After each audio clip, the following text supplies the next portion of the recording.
ඉතින් Korean Chinese Indian නෙවෙයි උගන්ඩාවෙන් import කරත් අන්තර්ජාතික තත්ත්ව සහතිකයෙන් තියෙනවා නම් ගන්න බය වෙන්න.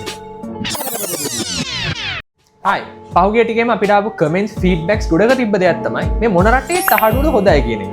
සමහරව කෙනා කොරියාවේ තහඩුව හොඳයි කියලා. තවත් සමහරව කෙනා චයිනීස් තහඩුව දැම්මම මලකඩ කනවා කියලා.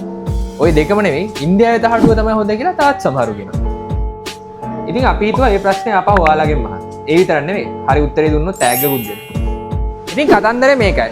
ඔය මොන මකබස් මොන ලොජික් එක දැම්මත් තහඩුවේ ගුණාත්මක භාවයට හරි විද්‍යාත්මක පදනමක් මත පිහිටලා කිව්වොත් එහෙම ආනයනික රට බලපාන්නේ නැහැ. බලපාන්නේ එකම එක දෙයයි. ඒ තහඩුව අන්තර්ජාතික ප්‍රමිතීන් අනුව තියනවද නැද්ද කියන එක.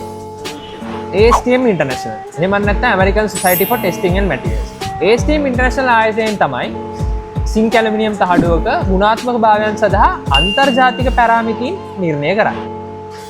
ඉතින් මේ ASTM ආයතනයෙන් දීලා තියෙන A792 කියන කෝඩ් එක යටතේ සරලවම කිව්වොත් එහෙම සිංක් ඇලුමිනියම් තහඩුව ගුණාත්මක භාවය සඳහා ඔයා හරියටම සාධක දෙකක් බලන්න.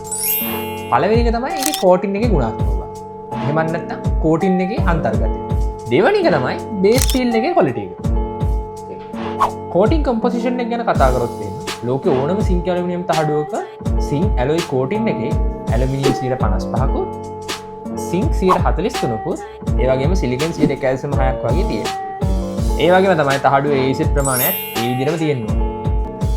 ඉතින් ඊළඟට තියෙන ප්‍රශ්නේ තමයි ඔය කියපු බර වචන ඔක්කොම මේ තහඩුවේ තියනවද නැද්ද කියලා. ඔයා කොහොමද හරියටම දැනගන්නේ? ඒකට තමයි ප්‍රමිති සහතිකකරණ ආයතන කියලා දෙයක් ලෝකේ තියෙනවා. ලංකාවේ නම් ITI ආයතන අපිට පාය නැතුව රෙකමන්ඩ් ගන්න පුළුවන්.